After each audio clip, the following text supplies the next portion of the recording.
Good morning, LaDawn. Good morning, Bahamas. We're coming to you live from what is the scene of a serious accident that took place around 3 a.m. this morning. Now, I can tell you that the accident occurred on West Bay Street in the eastbound lane. The lone occupant is said to be alive. But joining us live now to give us more detail on the accident is Sergeant Jerron Thompson, you were out here very early this morning. If you can just update us on the traffic accident.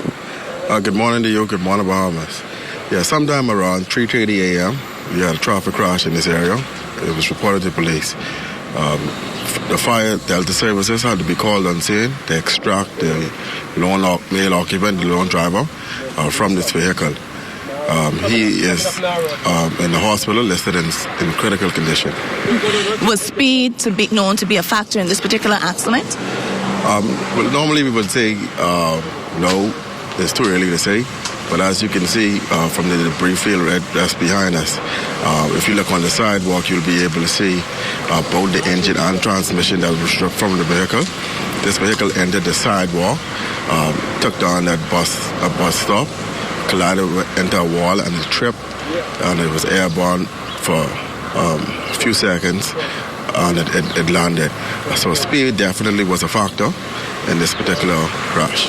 Now, who is responsible for cleaning up all the debris left behind? As you can see, there are a number of glass that is shattered all up through the streets, and the engine of the car is still on scene. Well, normally, Ministry of Works, they're responsible for cleaning up the scene. Primarily, the tow truck driver, they're supposed to clean up the scene. The driver had a very difficult task of getting the vehicle on the tow truck because it's very badly mangled.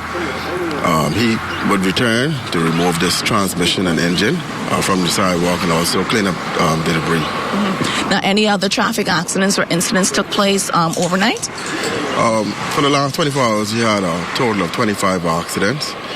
We had a total of 4 accidents involving injuries and 4 hit-and-run accidents. So this is the major one for the year?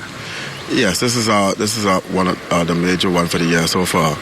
And Mr. Stubbs, he'll be with you sometime later today, where he'll speak to you on our HVE program that we're going to be rolling out this year, high visibility enforcement, and where we would identify places and times where we have most of our crashes, and we will have motorcyclists in those areas with speed guns and what have you on these various red lights where persons tend to run the light and cause crashes. So we're gonna be targeting those persons so we could bring the amount of collisions down, because as you can see, we are losing a lot of young people on our streets, people in general. One life lost is one life too many. So we have to increase our enforcement efforts to see a steady decrease in the number of crashes. We have to get in the psyche of our motorists on the street. I know, like in the States, when you have too many infractions on your driver's license, they ask you to go back to driver's ed. Can we see that possible in the Bahamas? Well, I really can't speak to that, but that is definitely something I would like to see.